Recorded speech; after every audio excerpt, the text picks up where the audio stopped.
Dr. John Connor. Yes. Thanks very much for joining me. No problem. I always I get excited whenever I get somebody from the ISI at a table in front of me. One of the founders, actually, the ISI in front of me. It's always a treat. So I really appreciate you being here. I'm going to dive straight in with you because I'm very conscious of a huge page of notes here. I'm not going to get through all of this, but I could keep you here all day. I don't want to keep you here all day. So I'm going to dive straight in. So you have recently competed. Is it the only PhD in the world on this particular topic? Oh, no. It's not the only one? No. Okay. So there's many people have done it. Okay, Yeah. okay. So might have been when I started, maybe no one else had done it, but definitely by now a good few people have done it. Yeah, so there's Reed Reel, there's Chris Kirk, there's a good few of them. At some point during the process, I was told that John is the only man doing it on this specific topic. But would you? Well, maybe on hot baths. Maybe that's what it is. Yeah. On hot baths, specifically on hot baths. Yeah. Now other people have done bits and pieces on hot baths, but hot baths as they relate to MMA, definitely I'll be the only one at the moment. Okay. So, okay. I know people are listening here going, hot baths. And then they hear MMA and they're like, what are MMA guys doing in hot baths? Would you mind explaining to people who might not understand, first of all, a little bit about your background and then what we're talking about with hot baths and MMA people? So my background is, or what I currently do at the moment is I've done a PhD in weight cutting, specifically in with hot baths and MMA. So I'm usually brought in to do a weight cut. So the weight cut is, if you're fighting on the Saturday, you usually weigh in on the Friday, and you start to cut the Saturday beforehand. So that's what I would consider the weight cut part of MMA. Before that is weight loss. Okay, so that's separate to it. So when people talk about, he did a 40 kilo weight cut or 40 pound weight cut, it's usually they're including the weight loss phase in that. Okay. So I only include the Saturday to the Friday. All right, now again, depending on what day it is, but it's majority of the time it's that. So I... in the last 24 hours is when they shift a lot of the weight. So one of the ways they do it is passive sweating. And two main areas of passive sweating are hot baths or saunas. So what you're trying to do is you're trying to induce sweating on the person in a passive way. So they would probably, if you're weighing in on a Friday, you usually do the hot baths the Friday or the sauna the Friday morning. The day before you tend to do more exercise-based sweating, so more active sweating, whether that's bike, running, whatever. So I study specifically the hot baths and the effects of salt on that. So fighters would use salt in the baths with the theory being it helps you lose more weight for the same amount of time in the bath, but we showed that it didn't. So I went in thinking it was going to. So I was like, oh no, it's definitely going to affect it. But we're still, I still want to do another study moving forward. Even though I finished the PhD, I'm still very interested in the topic. And I want to do more research in this area because, number one, I think it can be very dangerous if done wrong. And then number two, it leads to better performances from the athletes as well. Okay. Some people who are listening might not understand why somebody would want to lose weight coming up to a performance event, especially one-on-one when someone's going to kick your head in. So what is the weight cut? What's it for? So it's silly, and it should be, like, even though it's an area of my expertise, I think it's something that actually needs to be got rid of. Really? Yes. Okay. So it's basically... weight classes initially in combat sports came from boxing to stop freak shows. So they were doing these freak shows where the little guy would fight the huge guy. Okay. And initially people were entertained by that, and they were like, this is nonsense. So they did it to add more legitimacy to boxing in the beginning. Now this is well over 100 years ago they were doing this. And then it became a thing of like, okay, we'll introduce weight classes. And I think there was only like 2 or 3 at the start, and then they introduced more. So boxing at the moment has 15 weight classes, and it's done so competition is fairer. Okay. But then people in sport, especially, people try and gain an advantage and try and gain any advantage possible. So over the years they figured, well, if I'm fighting that guy, or I could probably fight that smaller guy if I lose some weight and then rehydrate back up, and that gives me an advantage. So it was initially done as an advantage over the opposition, but now everyone does it. So the advantage is gone. So now it's just a case of, can you do it well? And if you can do it better than the opposition, then it gives you an advantage. But people are starting to catch up, and everyone's doing the right thing. So me and you could be fighting each other, say, and we meet each other the Saturday beforehand. The two of us are 80 kilos. Two of us kill ourselves to get down to 70 kilos, come back up. We touch gloves in the middle of the octagon of the ring, and we're both 80 kilos again. So we've just spent a week doing something that's kind of a waste of time. Yeah. And you want to be 100% when you perform. And even if you do it perfectly, you will still have slight decrements. And that's the problem. So you're never getting 100%. And now the thing is like, especially with those sports with head trauma and stuff like that, it's still not fully understood the effect of weight cutting on the hydration and brain. So it still should be something like, as I said, I try and do it so the guys who work with me are as hydrated and it's as safe as possible for them. And we try and do it in such a way that it is, but there's still going to be some sort of drop off, you know, and you know, ideally you'd like to get rid of it, but as long as it's there, you might as well try and do it as best as you can.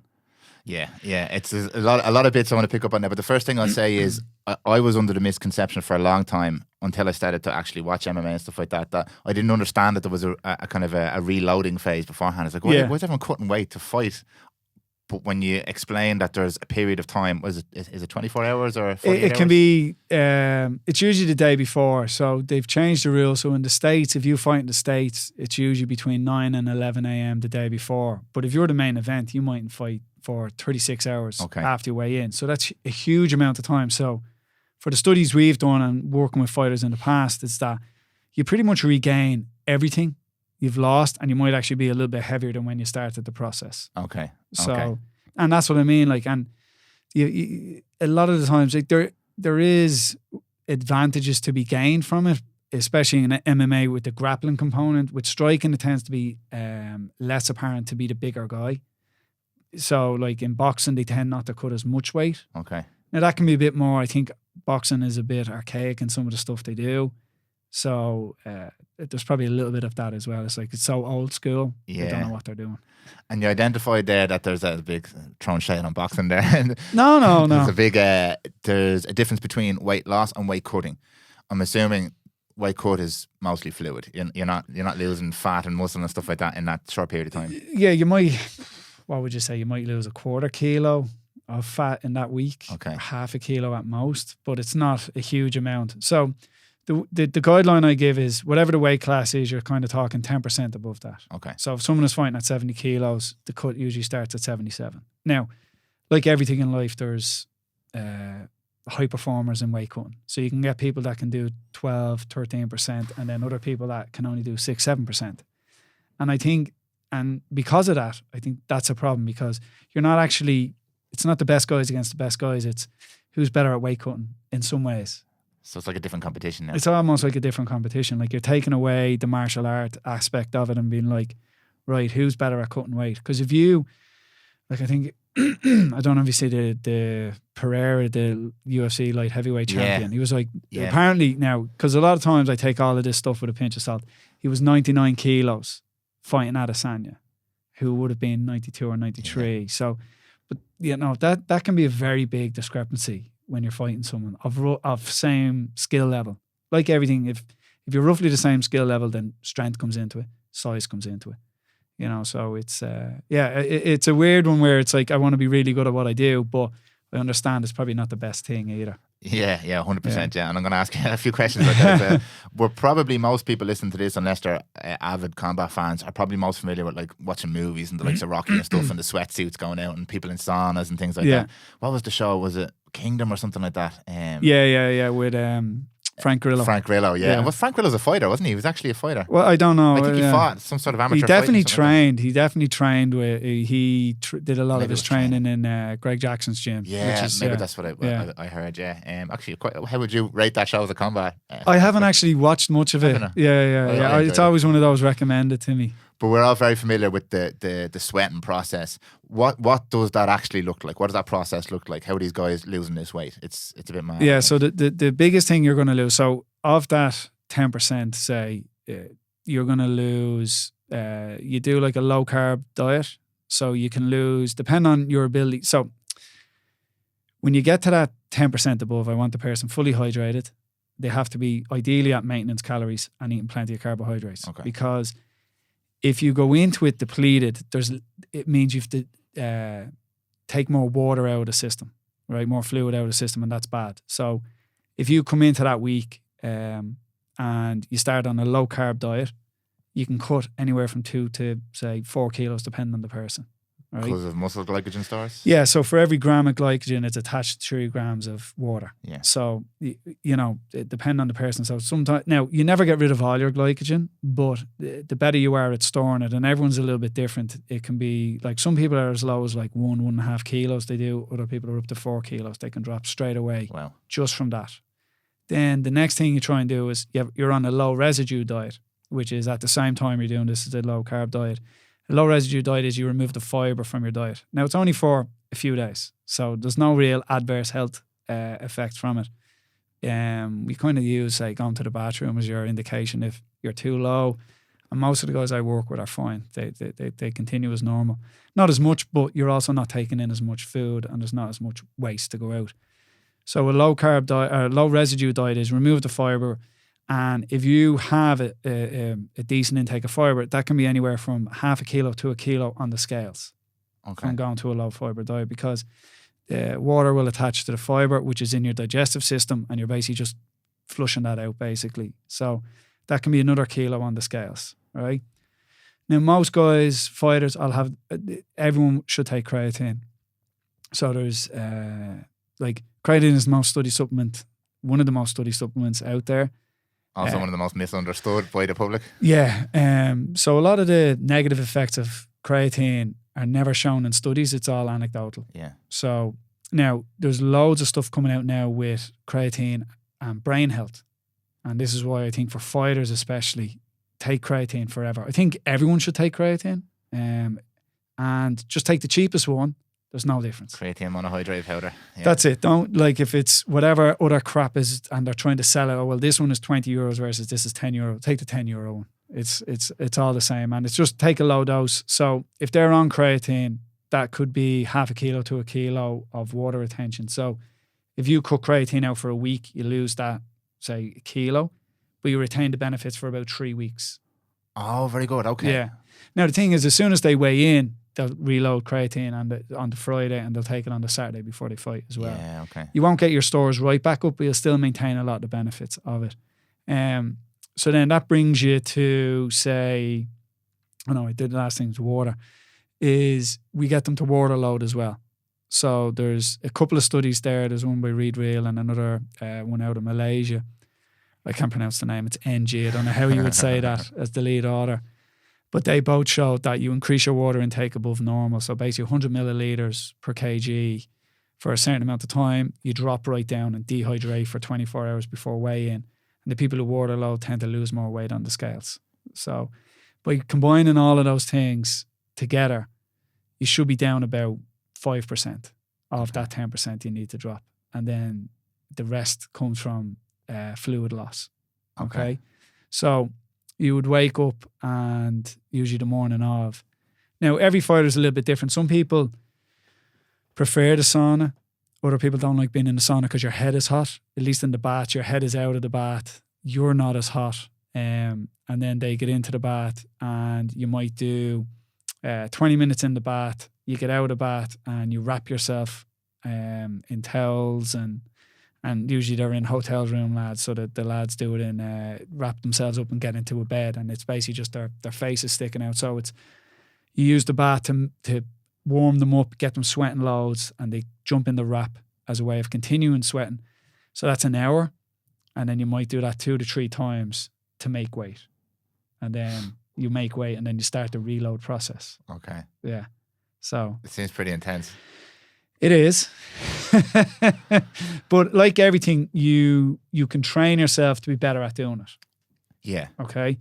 So with the sweating process, when you're born, you make your sweat glands, the total number of sweat glands from when you're born to age 2 is set. And that's anywhere from 2 to 4 million sweat glands throughout your body. The more heat exposure you have before age 2, the more sweat glands you have. So if you're Irish, you tend to have, on average, less sweat glands. If you're Brazilian, you tend to have more sweat glands. And I'll do this with fighters where the sauna in my gym, we'll weigh ourselves before and after. And with the two of us, I'll get in and do the sauna, and I could lose in an hour a kilo. Mine is about 1 to 1.2 per hour, and I've other guys that can lose 2 kilos per hour, and some people are even more than that. Wow. So Yeah. there's a not genetic, but there's It, an well, advantage it's from yeah, birth. yeah. Not from birth, Oh, but from definitely two, exposure. yeah. Wow. But so like everything, so your sweat gland can atrophy or hypertrophy, so it can shrink or get bigger. So if you do sweat gland training, so if you have more exposure to heat, your sweat gland will grow, and then it'll mean when you sweat, you can get rid of more fluids. All right. Now, That's mad. it's so the guy who done a lot of it, he was saying that, and this part was super interesting. He says the reason humans are successful hunters is because of our sweat glands. So he says a lot of bigger game don't have sweat glands, so that's why they hunt in the morning and at dusk, because they can't control the heat. So there's a lot of times humans would hunt them down till they get heat exhaustion, and then we kill them. This idea of subsistence hunting or whatever, is that what that's called? Isn't it? I'm not sure like what way, but he was talking about it where We can outlast them essentially. we basically outlast them. It's not even fitness, it's just we can cool down, they can't. So you start hunting them in the middle of the day where we're better able to control our body temperature than they are. Yeah. There's a few things I didn't think I was going to learn today. Yeah. So Buono, Buono, guy out of San Diego University, has done a lot of research on sweat glands. So he did it more for, it's performance and fatigue. So if your sweat glands are better trained, your core body temperature is lower before you start sweating.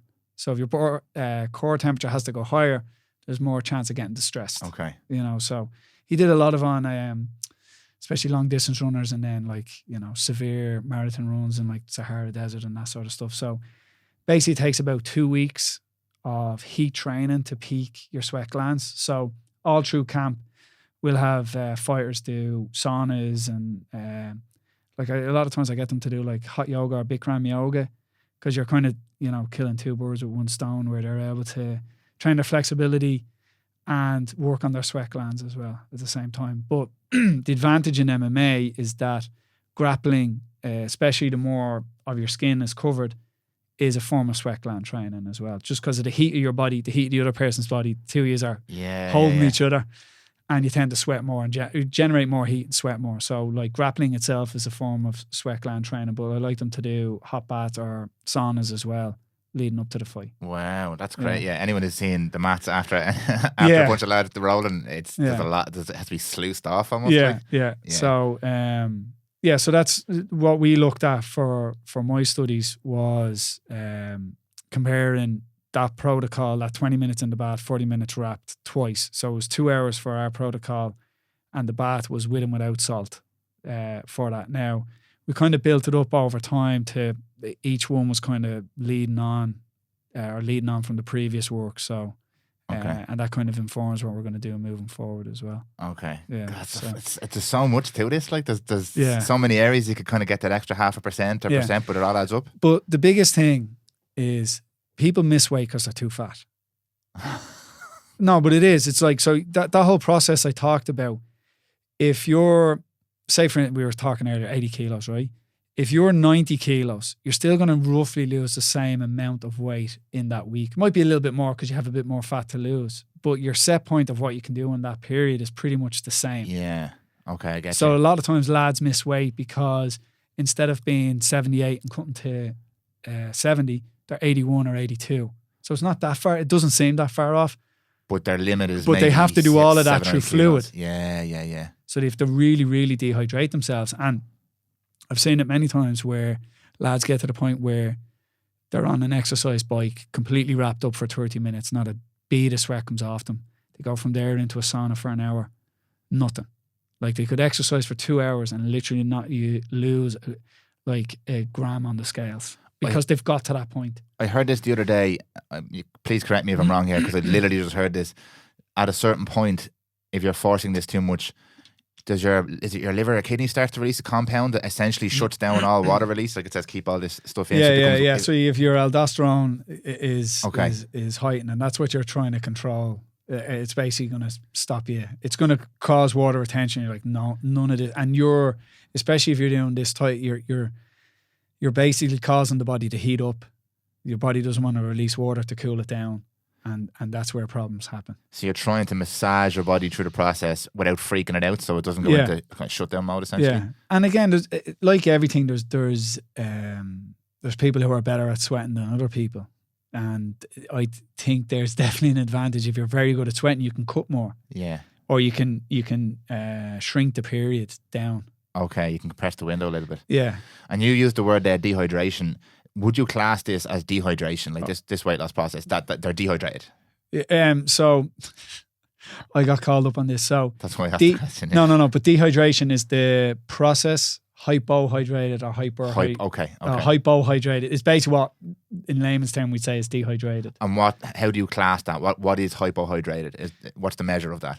So from what we did, we would do urine osmolality, and now they say above 700 is you're dehydrated, but we'd be getting lads who, when they're stepping on the scales, would be at 1,500. So beyond that, then you're going to start running into serious health issues, like your kidneys are going to start shutting down because they're under too much pressure. Okay. You might pass out because you can't control the heat in your body. Okay. Yeah. I've often heard before this comment about 1% dehydration can equal a 10% or more reduction in performance. But what the hell does performance mean? Like, is it cognitive function? Is it muscle contractile strength? Okay, so what seems to be affected most is endurance performance is the most affected by. We'll say dehydration because by dehydration. So, and that can be anywhere from 2 to 4%. Dehydration. Now, the way they measure the 2 to 4% is your body mass. So, for ease of maths, if you're 100 kilos and through dehydration you're 98 kilos, your endurance performance can be impacted. Now, the thing that tends to be least impacted is strength. So you can push it to 6-7% and not experience a decrement in strength performance. So that's why in powerlifting. So, say for instance, if you looked at powerlifting and weightlifting. Powerlifting is like they're both strength, but powerlifting would be more strength based than weightlifting. Yeah. Weightlifting, there's more coordination requirements, there's more speed component. So, and it's hard to measure these things. But what we seen, there was no drop in speed or power, but there was definitely a drop in endurance, depending on when you test them. So if you give enough recovery, you can make a full recovery of endurance performance. So in MMA or boxing, where it's like 24 hours to 36 hours recovery, you can make pretty much a complete recovery on endurance. That's really interesting. Okay. Strength, you only need a couple hours. Okay. Power, you need a couple hours. Strength, you could be fully dehydrated. Like you could be anywhere from 5 to 8% and be as strong as you always are. Wow, so okay. And that's why some people will manipulate it for powerlifting competitions. And again, like how much you dehydrate or how much you drop depends on recovery and the type of sport. So say, for instance, the extreme of where you wouldn't really do it would be a multi-day competition. So if you're a boxer in the Olympics or MMA at the IMAFs, which is the Amateur World Championships, and you have to weigh in maybe 4 or 5 days in a row, you only want to be dropping 1 to 2% per day. Yeah. Because you have to perform every single day. Now, if you're, say, fighting an amateur bout and you weigh in the morning, but you're fighting a few hours later, you'd only do 2 to 4% of a drop. You know what I mean? Makes sense, yeah. Because you need more time. And then, as you said, as you get day before, then it goes up to 10%. Okay. So it depends. Like, so it's not. Now, I know some people say jiu-jitsu. Jiu-jitsu can be literally 5 minutes from when you weigh in to when you compete. So you shouldn't really do a weight cut at all. Yeah. You know, you want to be as close to the top of your weight class as possible, but you do that more through, you get as lean as possible, and you want to be able to carb load and make sure you're ready to go. Now, I know people who have done full-on 8 to 10% weight cuts and compete in jiu-jitsu tournaments, and won them. Really? Yeah. So, but I wouldn't recommend that at all. That's a very rare thing to be able to do that much and perform like that. That would be, your skill level is so much better than the people in your category. Yeah, it's an outlier. Yeah, that you're able to dominate them and then when you finish your match, then you start the whole rehydration process. Yeah. So, Okay, that's fascinating stuff. Yeah. I want to as well, for me and for people listening, because I know sometimes this stuff gets lost in translation. You're talking about strength, power, and endurance, and the effects of hydration there. But like when you're doing a sport like MMA, it's all involved. Yeah. So you can't just say, well, I'm going to be super strong. It doesn't matter if I'm dehydrated, because if your endurance is poor, you're not going to be able to generate that force. So it's indirectly infecting your strength metrics and stuff as well. I would always say I would actually say endurance is your most important quality in MMA. It's your base layer. Like. Yeah. I would say of anything, it's very rarely, you're like, because of weight classes, it's very rare like, oh, he's way stronger than me. Now, someone can be more powerful than you, because a lot of times, like, speed and power are very genetic. Strength, you can build strength. Endurance, you can build endurance. But because of weight classes, I think the strength is kind of negated. Of course, you get your outliers, but I always think endurance is your number one component for MMA, because it's 5 minutes rounds, it's grappling. It's definitely it's definitely key. So that's why the weight cutting process is so important. Like, you might get lucky, making absolute balls of the weight cutting process and go and knock someone out in the first round. You're like, great. Never even got into that deep water. I got away with that. But you don't want to play those chances. Yeah, this is when everybody became an endurance expert with Conor when he was getting into the later round. Everyone all of a sudden was an expert in endurance. Yeah. But it's kind of a good point, because he had mad power. Yeah. But if the endurance isn't there, you can't deliver the power. Like, so, and I don't know if exactly what was going on behind the doors, but yeah. So we would have worked with him early on. We would have worked with John Kavanagh and SBG from 2009. So Tom Egan fought in the UFC in November 2008. And then they came to us early 2009, because he was like, John used to do everything. He used to do fitness training, nutrition, the weight cuts, everything for them. And then he came to us in early 2009 and was like, right, I need you guys in. It was actually through Cottle Pendred, the connection happened. And so he came over, chatted to Owen initially, and then we brought them in and started training them. So we would have worked with Conor up until 2015. And he kind of came back and forth for a little bit of stuff. But the problem with fighters, right, and this goes for boxing and MMA, is you lose a fight, everything is wrong. You win a fight, everything was right. So he lost to Diaz. And then, endurance was the key issue. Now, the truth is he hadn't done as much with us as we would have liked up until that point. So you can't be as fit as you need to be if you're not doing the work. Yeah. You know what I mean? Now, like, it's his choice, whatever, but I still think, like, the type of work we do is, like, we do a lot of, like, modified strongman training or conditioning. Love that stuff. Yeah. I hate that stuff, but love that stuff. Yeah. And I think, like, for that, I don't think there's anything like that for MMA. And I think, like I use a lot of heart rate stuff, but sometimes it just has to be, like, poxy. Yeah. You know what I mean? Yeah. Now, we do set it up in such a way there is a certain structure to it. There is a certain level of science behind what we're doing, but it's like you're using those things to make it as hard as possible, so that when you fight, it's not as hard as possible. So, and I think there was definitely a move away from that stuff. Yeah. Around that time, like, he was traveling so much, he was away, he wasn't here. And that's what happens. Like, and it's actually super. I know it's probably very prevalent in combat sports, but like that's in every sport. A team loses a game, and all of a sudden we try out the 5-year plan. We bring in someone else. And I think, especially in Ireland, where I don't know what your experience is, but there's not the level. There's obviously pockets of insanely qualified and experienced people in this country. But it tends to be in pockets. It's starting to seep in across the board now. But like, take GA, that's my sport. Right. Every club has a different expert, and every expert, his dad told him this 20 years ago, so that's what he did. And then the next guy could be highly qualified. Yeah. So you always get heads butting, and the default seems to be go back to just flog lads. But it's not the same as what you just said there, because a certain amount of flogging, when it's prescriptive, and there's a definite outcome there, is fine. But if it's flog lads because this is how you get to where you need to go, that's old school. There's a problem there as well. But don't think that's just in combat sports. It's across the board. Yeah, no, I would agree. Now, I have to say that though, like I was saying to you, like I'm in the fitness industry in Ireland for over 20 years, and there's so many good people in this country. It's actually incredible the amount of good people. But But I know what you mean. It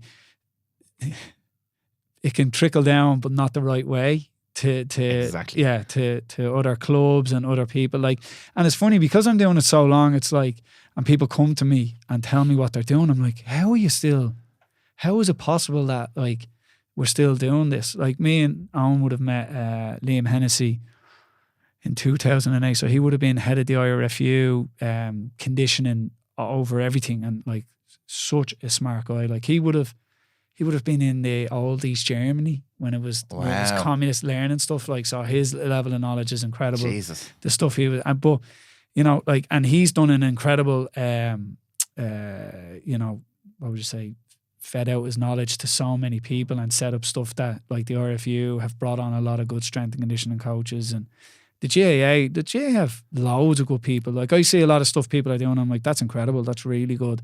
Where like in the mid-noughties you wouldn't have seen any of that stuff. Like, so what I find funny, like again, GAA is my sport, so I speak on it, is up until very recently there was some great stuff, but it was all super private because if we it's the edge, like we have the edge, so it doesn't filter down to county level or club level. And even when it does, you get someone who happened to be behind the doors with the Doves or something like that. It's not necessarily applicable to a bunch of lads who train twice a week.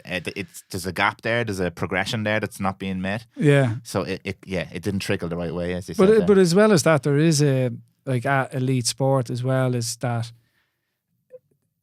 every sport is, like I was saying there with weight cutting, is like, are we in MMA finding out who are incredible at doing weight cuts, and then with every sport, it's like it's a culmination of elites. So it's kind of like, just because it works with these guys doesn't mean we can feed it further down the line as well. Now, in a lot of cases, it does. Like a lot of my program design is pretty much the same across day one beginner, day one fighter, day one beginner fitness, or day one beginner anything. Like day one, yeah. So it's a lot of so stuff I would have learned from Andre Benoit and Charles Poliquin. It's like structural balance, step up, split squats, leg curls, balance the body out that way. Now, the fighter might progress quicker through all of that, but they all kind of all start at that same point. You know what I mean? And it's funny, like sometimes with fighters, like they can do amazing things in a cage. They can do spinning kicks through the air, and like their basic exercise technique can be terrible. Like, so you could get a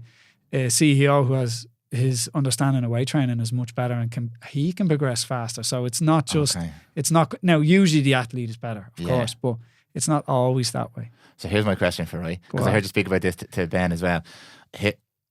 With this, I'm not going to call it corrective exercise, but this balancing the body out process, right? Because this is something I would have studied as well. You have people who can do incredible things and they can't do these basic like single leg exercises, or their core strength is off. And that's one new coaches I've always found love doing. They'll come in, they'll pick the biggest, strongest guy and they'll do some simple little core test, like the wall test or something. And I'm like, he can't do it. He starts trembling. I'm like, see, he can't even do this. But your man's an animal at what he does. What's your take on, does that guy, that animal, need to be super well rounded with all these base exercises and perfectly balanced if he's doing the thing? Do you think he has more potential if he sorts that stuff out? So is he compensating, or what's going on there? Okay, it could be a couple of things. Every exercise has a skill component. Could it just be he has never been exposed to this exercise, so he doesn't have the skill to do it? Okay. Right?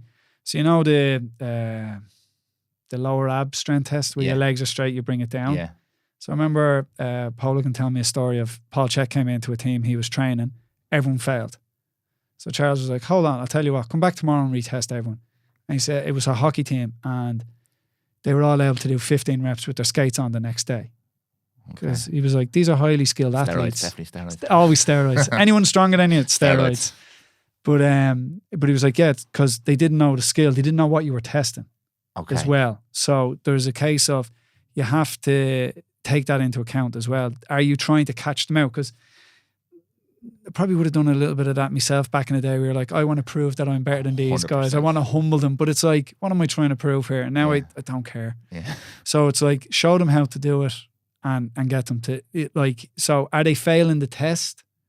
Or it is, like, it's one of those things. Is the test showing you the weakness you wanted to? Or do they not know what's going on? And if you showed them how to do it, gave them a bit of coaching, could they pass it? Yeah. Because for me, the less shit that's wrong, the better. Okay, yeah. You know what I mean? So, Now, for some people, they want to find loads to go, look at this laundry list of stuff. Justify the You're wage, fucked. like, yeah. I'm gonna fix all these things. Like, and everything is like, what's the biggest bang you can do? Like, I probably was talking about this, is like, I can still train my legs really hard without squatting or deadlifting. You know what I mean? And I can incorporate core stuff throughout and fix it fast if you kind of know what you're doing as well. So it's not a case of, right, Andre Benoit used to say a thing to me, is like, you need to be balanced enough. That right? was my question, okay. And that goes for whether they're the CEO, and for most people, balanced enough is not being in pain. Okay. You know, get them out of pain, they're balanced enough. Okay. Regardless of how bad the imbalance is. If you're not in pain, for most people, it's balanced enough, because you still need to, like, if someone's coming to you for results, so if they're just like, the majority of people that walk into a gym want to look better naked, so they want to lose weight, right? So you just have to train them hard enough to lose weight. So you can do that with corrective exercises, you know? So it's just finding the right level of that corrective exercise for them to do. Like, one of my favorite exercises for people to do is a split squat, which is a very safe exercise on your lower back, but it can be very dangerous on your knees if you've shit knees. If you've good knees, it's fine, go for it. But then it'd be the case, right, you can't do split squat. What can we do? Right, let's do a step up. Right, step ups are more effective the higher you go on the step. So then you get to a certain point and then their knees are sore on them. Right, what can we do? Backward sled drag. It's probably one of the easiest exercises to do. Yeah. And of any of them, you know, so it's kind of like, so some people are like, oh, we need you to squat. We don't need you to squat, but we work backwards from the squat to get them to do something that is going to achieve the goal they want, not my goal. Like, they might walk in the door like, listen, you're talking about all this corrective stuff. I just want my six pack. What's the story here? Fair. Like, so it's like, you got to, like, I'm trying to achieve my goal while trying to get their goal at the same time. Yeah. Okay. I don't know if I'm explaining. No, you're explaining enough, it really well. You actually covered a load of different areas I wanted to ask questions about there. And I'm laughing because, like, the ethos of all you guys, and I have a lot of respect for everyone in the ISI.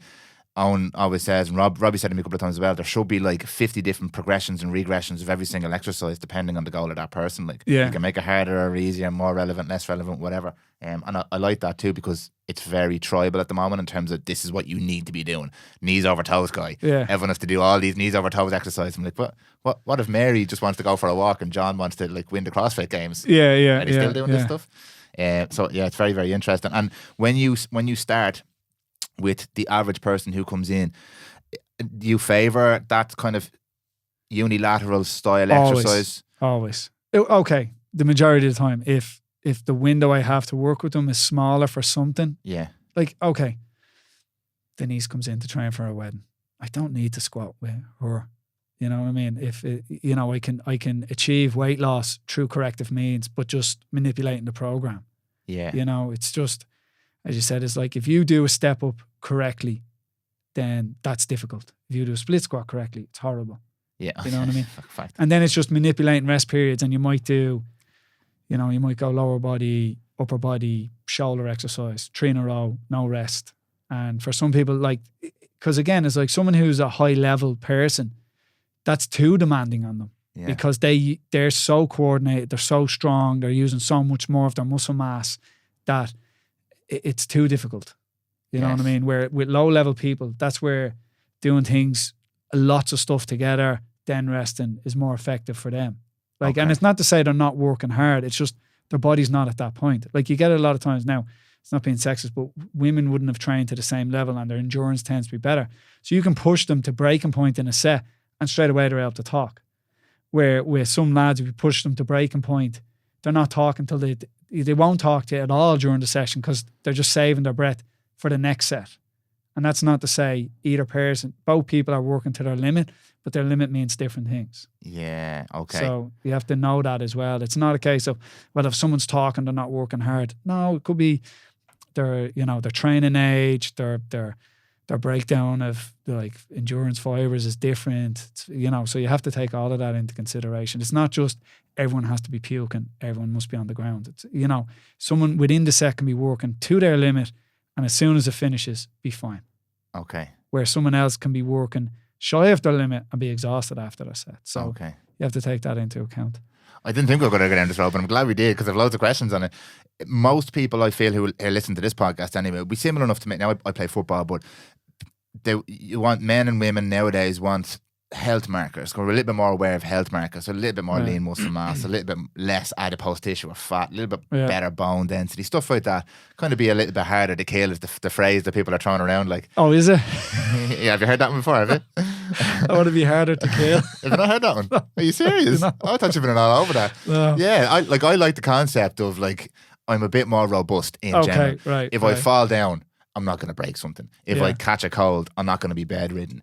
If I have to run to catch the bus, I'm not going to have a heart attack. That kind of stuff. I want to play. People say I want to play with my kids, but like, what does that actually look like? Can you bend over? Can you pick your kid up? Can you jump up and down? Can you climb over a wall? Yeah. It's why I like the concept of CrossFit.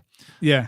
How it's manifested in certain areas can be a little bit unhelpful, but the concept I think is amazing. But I think it's so again, my background is working with Charles Poliquin, and he fucking hated CrossFit. Yeah. But I think it's like any tool, it's who's holding that tool, Exactly. who's working with that tool. Yeah. And like when you look at it, CrossFit was probably the best thing that ever happened to weightlifting. Yeah, fair. You know what I mean? And Yeah. weightlifting coaches. Yeah. Weightlifting coaches are probably making more money gave them nowadays than they ever made Yeah. coaching Olympic athletes. Yeah, You know what I mean? Olympic weightlifting is a fantastic discipline. A lot more of them do gymnastic stuff, Yeah. which is very good. And then because of those two things, gymnastics and the weightlifting, used to be a lot more flexible. Yeah. And then they throw in the endurance component as well. So you're kind of hitting a lot of the modalities where 100%. it's more cross training, and if you do it correctly, you probably are a healthier individual. Yeah. Like if you're able to, like, I don't know what the markers would be, but like, you know, power clean your body weight, do a handstand and run a 23-minute 5K. You're ticking a lot of boxes. You're a bit hard to kill. Yeah, you're a bit when the zombie apocalypse comes. Oh, it's coming, man. I'm telling you, it's coming. I'm prepping for it. Where would you start then? Because I agree with you. Like, that's why I said the concept of CrossFit is amazing. Like, it's all these different disciplines and areas where you become, you're kind of a jack of all trades. Yeah, You could become a master of a lot of trades. Yeah. It's the competition side of it that pushes the boundaries a little bit for some people who might not be able for it. But if you have this average person, what is the average person? You have this average person come in and they want to be that. You start, which is that CrossFit athlete or not the CrossFit athlete, well-rounded? Well-rounded. Okay. It's the same process. It's the unilateral stuff. It's the corrective exercise. In terms of like intensity and stuff like that, because a lot of people now, and myself included, would okay, where do I start? I'll get a program. Where do I get the program? YouTube. Well, this guy's in great shape. Yeah. And there's a million different messages out there. Am I doing 5-5s? Am I doing GVT? Am I doing CrossFit? Yeah. Am I going balls to the wall all the time? If I'm doing this for the next 25 years, right? I'm 34 now. I'm doing this for the next 50 years. Yeah. What should that look like, big picture, in terms of like intensity and training blocks and all that? I'm not looking for you to prescribe it now, but just in general, what are we looking at there? I think, so the problem is like, you're talking here. Things change, yeah. No, but in the sense of like, so we're in January. Yeah. This is when people go and ruin gyms. Yeah, real gyms. But the thing about it is that if you are not training at the minute, any training is good. Okay. So if you've gone and this was one of the good things that came from COVID was a lot more people exercised. Yeah. So I think one of the studies I read on it was like people who are really into fitness exercise less just because they had less access to stuff. The average person was exercising more, and there was a lot more people who were completely sedentary all of a sudden started exercising.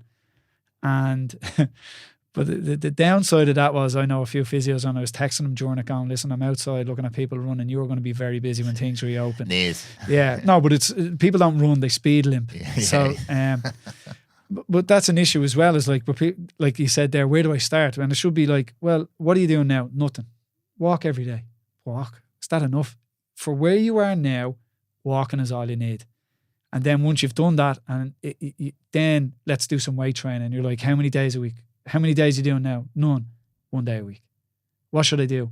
Unilateral stuff. So just split squats, step ups, do leg curls. Nothing that requires a lot of coordination. Do that. And then go from there.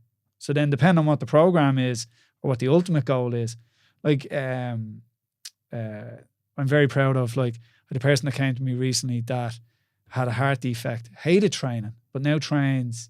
So didn't want to train, but was made train because of this. And now trains 4 or 5 days a week. And at the start, I was like, I hate training. Wow. It's so boring. And now they love it.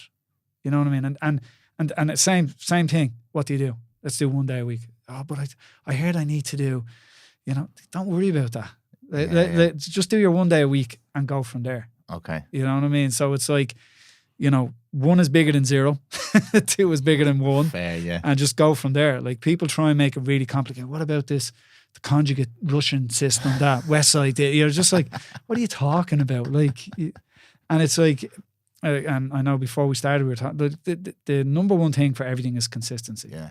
So if you're consistently doing it, like some people might be doing the ultimate program 1 week out of 52. Yeah. And you did a good program 52 weeks out of 52. And you are going to be better than that person. Damn it, John. Yeah. I wanted you to give me the secret answer here, Yeah. not consistency. I wish I knew the secret answer. And with your clients, do you have a preferred focus on males and females? Are different where they are is different, but obviously fat loss is a big issue there. But in terms of longevity metrics, muscle gain, is that a priority? Strength. So your Strength. big thing is gain strength, gain lean mass, and maintain that. Okay. Yeah. So now it's kind of like my journey has changed as I've got older. Like in me 40s, my warm up is probably longer than my workout is. But it's a lot of that. It's like you're saying there with people. It's like I want people to have kind of basic movement control. Like even if I'm not going to load a squat heavy, I want you to be able to squat. I want you to be able to squat without having to take 20 minutes to do a bodyweight squat. Now, when I mean bodyweight, I don't mean bodyweight in your back. I just mean your unloaded body. I want you to be able to squat. So it's like building to that. Where's tight? Where's weak? What do we need to build up? And it's building that as well. Like, so flexibility is a big part of it as well. Component, and it can be a little bit forgotten in like strength and conditioning circles, especially. But you kind of always look at that movement quality as well for people. Okay. Pain free. Like there's nothing worse than an injury. You forget about all your other, high level goals if you're in pain. Yeah. So it's being pain free is a big one, and that's why I really like the structural balance kind of unilateral format to start. And depending on the person, you could stick with that the whole time and still get very good results. Very good. Yeah. Are there any common trends that you see the modern person, like statistically with all the clients you look at now, and it's across a wide range of backgrounds and stuff like that, do you see trends that are kind of attributed to the modern lifestyle? Yeah, but it's like because people sit down a lot, so you're like tight hips. That's another reason why I really like the split squats, because you're opening up their hips. Like I do sports massage, ART, stuff like that, and I could probably run an entire practice if I wanted to, just focusing on, people's neck. You know what I mean? Because we're sitting down, and now especially on phones and stuff like that, it's, so I do a lot of stuff of like trying to correct that. So like across the board, tight hips, super tight shoulders are very common in everyone you see, and trying working on opening up that as well. Yeah. What are some of the problems? Because I'm asking these questions now that I never used to ask 10 years ago because I was an AT. Is that a problem? Like if someone has tight shoulders and they don't want to be overhead squatting and stuff like that, is it a problem? What do you mean in the sense that like if they want to overhead squat? No, so like the vast majority of people will never overhead squat. Yeah. But you have, and again, it's a funny one because it becomes tribal. Like if people, I'm not having a go here, but like Kelly Starrett and stuff like that, who are like everybody needs to have this full range of motion, and I'm like, does the end of that sentence is, if you're an Olympic lifter, if you're a fighter, like does everybody need to have a certain level of kind of flexibility in certain areas to be pain free in your opinion? Okay, so we say there, like I want everyone to be able to do a squat. Yeah. An unloaded squat. Now, if they're able to get into the bottom position, it might look ugly, but once they can get there, it's kind of like, depending on how much loading I want to do on that person, I'm like, okay, that's good enough. Yeah. Being able to lift your arms over your head without compensating massively through somewhere else, that's enough for me. Yeah. Like an overhead squat is like, very difficult. If someone comes into you at age 45 and they haven't exercised since they're age 15 and their goal is to lose weight, how long are you going to maintain them as a client if all you're doing is stretching? Yeah. Now, if because they're walking in going, why are you getting me to do this? I don't care. Yeah. Like they're working towards your goal, not their goal. Yeah, fact. So it's like, for me as a trainer, yes, I want to build them being able to do that. I want to increase the flexibility of their shoulders, their upper back, all of that. But I can still do that while focusing on other stuff. And as I said, are they balanced enough? Yeah. And again, balanced enough can mean, as I said, for the baseline, balanced enough is being pain free. And then beyond that, it's like getting so they can do an unweighted squat and they can lift their arms over their head. So for me, it's like maybe not an overhead squat, but definitely like dumbbell shoulder press. Can they do a dumbbell shoulder press? Because you know yourself, like some people, no, over your head. Yeah. So it's like standing bench press, basically. Yeah.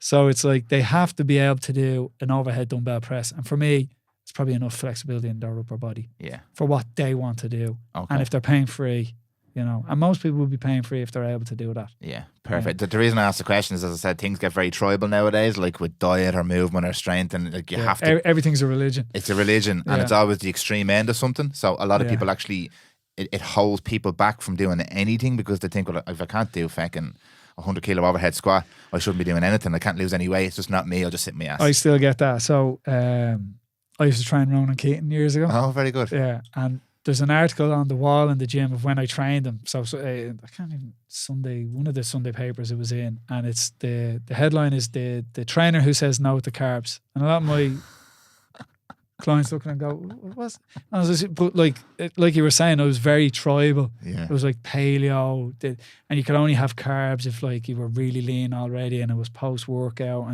But it's like you learn like that's not the right answer. Yeah. And it's moving on rather than digging in deeper. 100%. You know what I mean? Yeah. Like this, like you're talking about tribal stuff. Like say, for instance, like the carnivore diet is basically a reaction to veganism.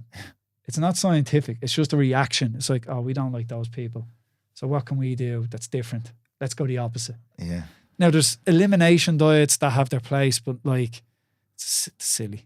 It's just silly. Yeah, and it's unfortunate really because there's a lot of these guys like what's the carnivore MD? What's his name? Paul something or other. Saladino. Right. And there's people like that. Even, and I'm gonna say it, I did an episode on Deliver King. People like this, right? And a lot of the stuff they speak about has massive merit. But it's the 20% that they add on that becomes extreme that causes people to ignore absolutely everything about like that what's his thing is the 9 ancestral tenets. Like you go through them and you're like, nothing's wrong there. No, totally. Nothing's wrong there. But the whole thing is like the reason people are listening to you is because of how you look. Yeah. Yeah. It's nothing to do. And you look the way you look because you took a boatload of steroids. Yeah. This season is his natural regression now from steroids. He's doing 22 days natty now or something like that. He puts it up every day. 22 days. Something like that, yeah. And to be fair, he's lost a considerable amount of size. Already? Really? Yeah, wow. It's dropped off. Absolutely dropped. Now, he was ridiculous anyway. But it's the problem with this extreme, and even like their extreme cases, take veganism or any sort of diet that's thrown around nowadays. For most people, it's probably not optimal. Yeah. It doesn't mean that you can't be healthy doing these things, but for most people it's probably not optimal, but it causes confusion among people. It's why I love doing this and asking these questions from people who are actually experienced. Because you said this before the podcast, it's usually the basics. It's usually fair. Most of us actually know the answer already. Yeah. We just need a little bit of guidance and help with this stuff. No, well, like everyone knows, like, well, if you want to lose weight, an apple's probably better than a donut. But it doesn't mean you can't have the donut. Yeah. But it has to fit in with everything else. Like it's always, everything is your net balance. Yeah. You know what I mean? Now, if 50% is good, 50% is bad, you probably won't get results. If 80, 90% is good and 20% is bad, you'll probably do well. And again, we have to stop concentrating on, like, as I said, it's like, so when I'm dealing with professional athletes, they have to get it in weight classes, they have to get as lean as possible so that the weight cut is easier. So they can, for them, fat is a non-contractile tissue. It doesn't really help. So if we can lose an extra 2 kilos of fat, gain an extra 2 kilos of lean mass, which leads to, being stronger, being more powerful, helping your endurance, then, that's critical. But for the average person, who cares? Yeah, and that's a really important definition. Yeah. Thanks for making that clarification there, because it depends. And it's the answer everybody hates.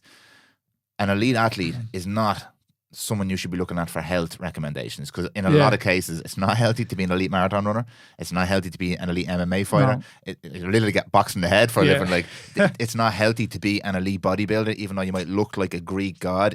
I've yet to meet a bodybuilder who has all the health metrics that you'd like to have at the age that they're at. Like it's a difficult thing, it's a very impressive thing to do. Most of us can't do it, but like you respect it. Massive respect, mad respect. Like I hate running.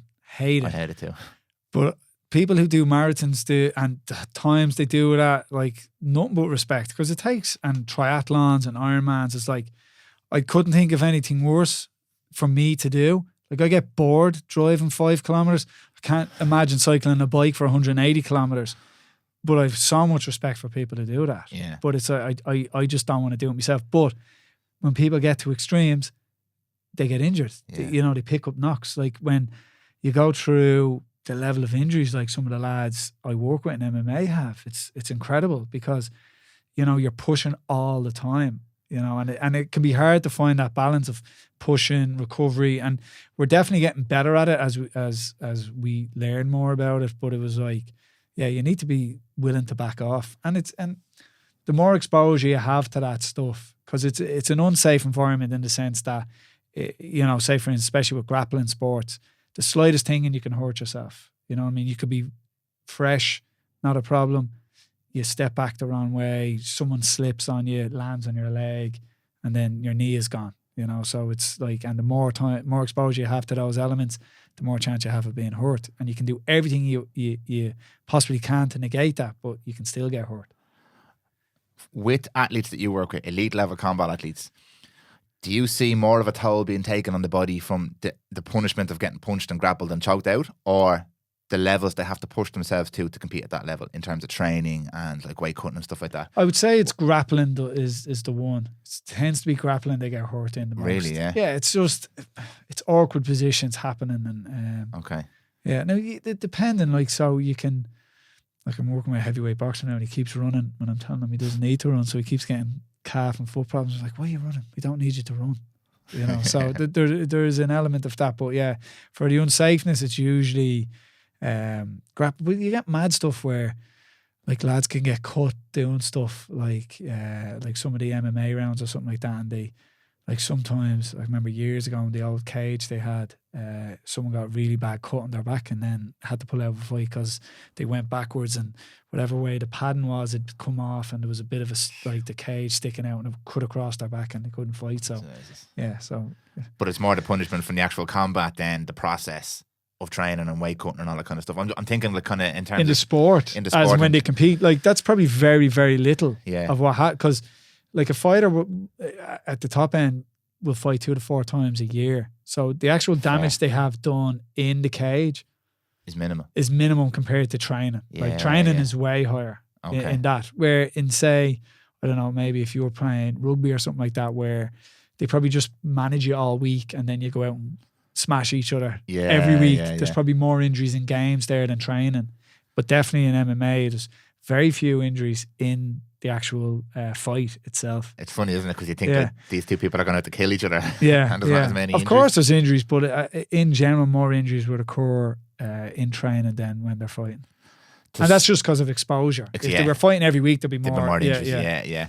To circle back around to obviously your area of expertise again, because you mentioned creatine, and I just want to ask you a couple of questions about that from a brain health perspective. Yeah. Can I ask you a few questions on that? Because I recently started to read a lot about creatine as a nootropic, but again, it's very misunderstood. Could you just explain to people how creatine works with the brain? Like, I actually mechanistically, not necessarily mechanistically, but why is it beneficial for brain health? Oh, I'm more. So the studies I would read, I like, for something like that, I would read more outcome based stuff rather than the actual process of it. So it's more, I just look at, they look at cognitive decline over 5-10 years and people taking creatine at less cognitive decline. Why is that? I don't know. Okay. I don't need to know. Yeah, absolutely. I just know that they've measured it over a certain period of time and it's been shown to be better. And I think now, from people I've talked to, I think for one of the things I look at is for concussions and stuff like that. Yeah. And I think it's because creatine absorbs water. Yeah. So they're thinking in the brain, it just hydrates the brain, just that fraction enough to make it protective. Yeah. That's so interesting. Yeah. Because obviously, like you said, the world's most researched sports supplement, and there's still a stigma around creatine. It's a steroid. Yeah. It does all these magical things. Like, it's just water weight. And it's like, there's probably little elements of truth to all these different things. But for MMA athletes, a massive performance benefit from using creatine. Yeah, well, it's a, like, I wouldn't even think of it from the sports performance. I'd have them all take it because of the brain stuff. Okay, really? Yeah. Wow. So, yes, now I would have recommended taking it before that. because of its implications on strength and power, and hydrating the muscle. But I would say now it's like, yeah, everyone should take it. Especially people are like, on average, we are living longer and stuff like that. So for cognitive decline, and especially like you talk to people, like who have people, say parents that suffer for dementia or stuff like that. It's the worst thing in the world. Yeah. So it's like the sooner you can start taking it, the better. 100%, yeah. And I'll throw my own disclaimer in on that as well, because again, you have to. Nowadays, like with the extremism thing we were talking about, creatine is not going to stop you getting dementia. But if you're worried about something like that, there's a multitude of things you can do, and creatine is one of these tools. Like anything, like I say this about everything that comes up, like mental training, steroids, alcohol. These are all just tools, and you can use them effectively. But yeah, I have heard that before about creatine in terms of it's not going to stop you getting dementia, but it's slows decline. Yeah, and it could be a very, very effective tool as part of that. Especially the earlier. Now, again, it's one of those things. It's very hard to do a long term. It's very hard to go right. Don't give them creatine. No, but like if you're going to start a 40-year study now. Yeah. You know, no, you're not. Yeah. But it's kind of like they have to do different things, and it like it's one of those things. Well, looking at the 2, the 5, the 10-year studies we have done, this would lead us to believe that this would slow that down. As you said, it's not a guarantee, but if you like, creatine is a relatively cheap supplement. You shouldn't be spending a lot of money on creatine. Like, and if I'm going to prioritize stuff, I would put that up there as one of the key supplements I would take. People take. I wouldn't be buying Alpha Brain or anything like that. I'd be buying creatine. Okay. Yeah. So deadly. I'm going to wrap up now shortly, but I have a couple more little questions I just want to ask while I have you here. Obviously, you've explained really nicely there with weight cutting and recomposition or rehydration or whatever you want to call it afterwards, and it be done safely and you can regain performance and all that kind of stuff. For the vast majority of people listening to this, it's weight loss. Yeah. And the more extreme versions of that I've seen are a lot of these transformations. And again, a lot of controversy in the industry about this have their place. I believe they have their place for certain people in a certain state who can manage it properly and are coached properly and have all the things surrounding them that, have their place. Fine, go for it. Knock yourself out. But in the vast majority of cases, that's not the case. And there's a lot of people who are normal people who see a picture on Instagram and they want to get shredded and they do a show and then off they go into the distance. They're after dropping 20% body fat and they're down to 8% for the show. And then the day after the show, off you go, enjoy your life there. And there's issues with food and all that kind of stuff. Do you see a lot of that going on? Do you deal with people who want to lose massive amounts of weight? I don't deal with because of how I deal with people, I don't really deal with the after effects of that. I don't do physique shows. I don't like. I've trained like over the years 1 or 2 people for it, but that wouldn't be what I do. Like I'm definitely like one of the studies I want to start doing now is looking at the effect of multiple weight cuts on basal metabolic rate. So how it affects your metabolism. Now there's been 1 or 2 kind of case studies on fighters doing cuts, which shows that it's affected while doing the cut, right? But my thing would be, is it affected long term? So there's other stuff of like, say, it's like a Danish Olympic Council study where they showed that I think it was like 10 years after retirement, anybody involved in a weight class sport, their BMI was much higher than what it should have been. Wow. Now, BMI as a standalone tool isn't great, but for populations, it's actually okay. Yeah. So people who compete in weight class sports tend to have way more weight gain after retirement than people who just play sports on average. And again, is that because they ruin their metabolism? Or the relationship with food. Or the relationship with food, yeah. So that's one of the things we want to look at. So it's how affected is the metabolism from that. But there's definitely, if you were in a calorie deficit for a long time, your basal metabolic rate will be lowered.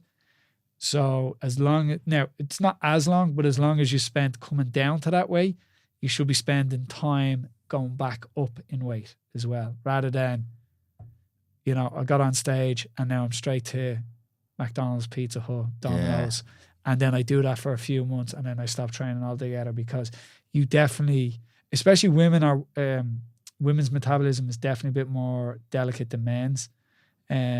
So if women do like a bikini show or something like that, they have to be very careful with how they rebound afterwards. Yeah. You know, I suppose the question we ask is like, if someone is doing a show and then stepping off stage and going to McDonald's, what are we doing here? Like, because do you expect to get to 8% body fat and stay there for the rest of your life? Is that what you're expecting? Because then we need to educate you a little bit more.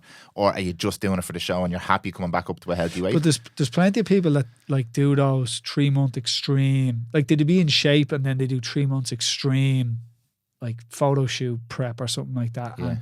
And there's nothing on the other side of that. So that's my question, yeah. But there's nothing wrong with training for that. But no. But again, like I'm training people to nearly trying to kill them through dehydration. So, but for me, it's like we talked a lot about the wake up process, but the rehydration process is where your performance comes from. So you try not to stress them too much getting to the weigh, and then you have to make sure you hydrate and refuel properly afterwards. Now that's a short term thing. But as well as that, as one of the things I said at the start, the reason people miss weight is because they get too fat.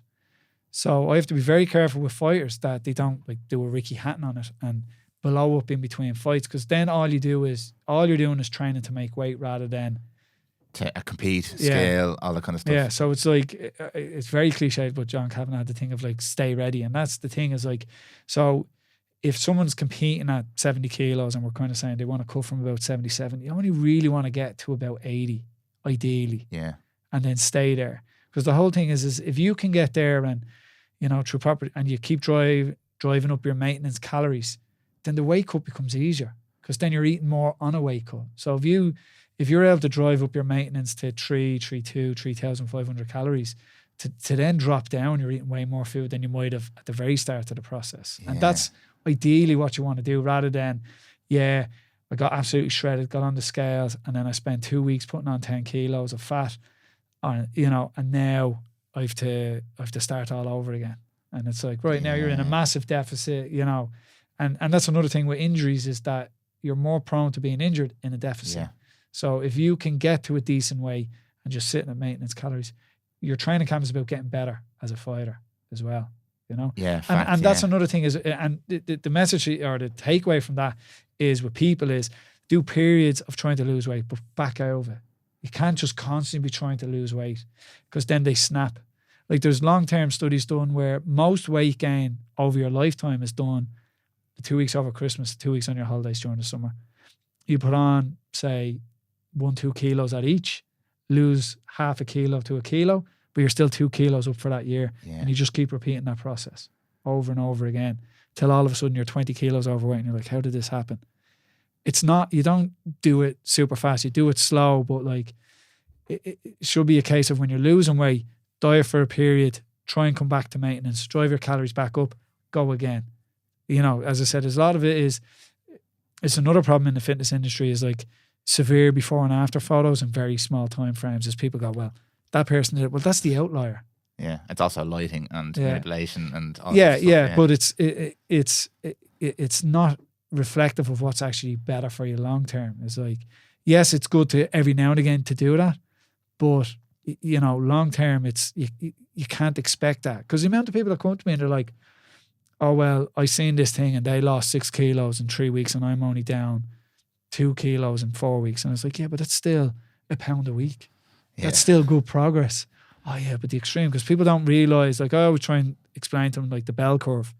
I'm like, 66% of people sit here, and then you have people who are good and then people who are very good at either end. Yeah. And when they're showing you photos, a lot of times is they're showing you the good or very good, not the average. Yes. Okay. So you have to realize that, like, and depending on how popular the program is, if like 10,000 people go through a program, you're going to get 12 people that have insane results. Yeah, but they're a tiny percentage of the population. Yeah. So it's the way you explain it there.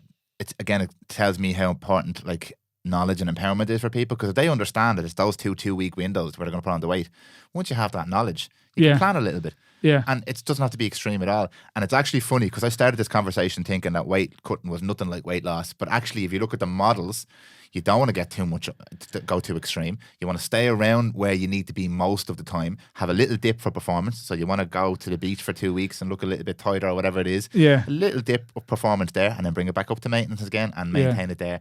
Don't do something crazy like going from 30% body fat to 8% for a show and then rebound and create, because it'll never work in the long term.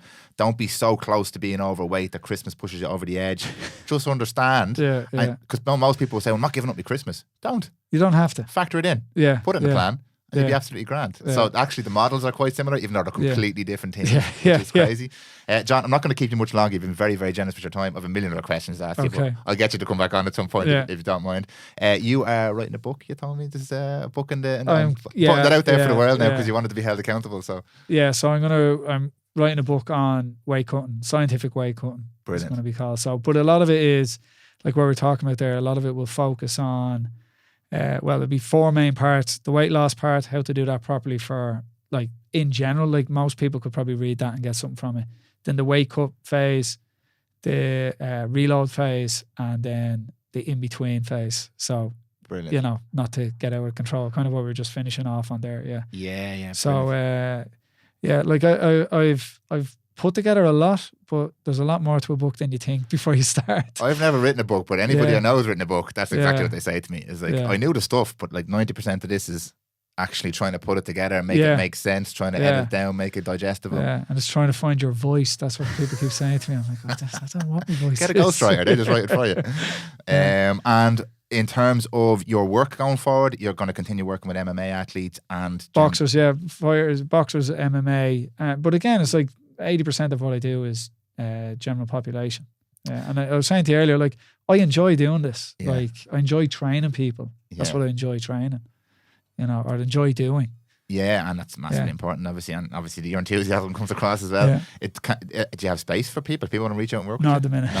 No. So don't reach if someone wants to work with one of my system, my trainers do my system. Okay. So the guys who work for us do our system. So if you think the system sounds good, then my trainers do that system. So if people still want to train with my system, they can. Okay, brilliant. And I know you're a big social media influencer, so where can people find you if they want to go follow the journey? John Connor PhD on Instagram. Hopefully by the end of 2023 there'll be an update on that book. Deadly. We'll keep an eye on it. John, you're an absolute gent. Really enjoyed that. Thank you so much for coming on. No problem. Appreciate it.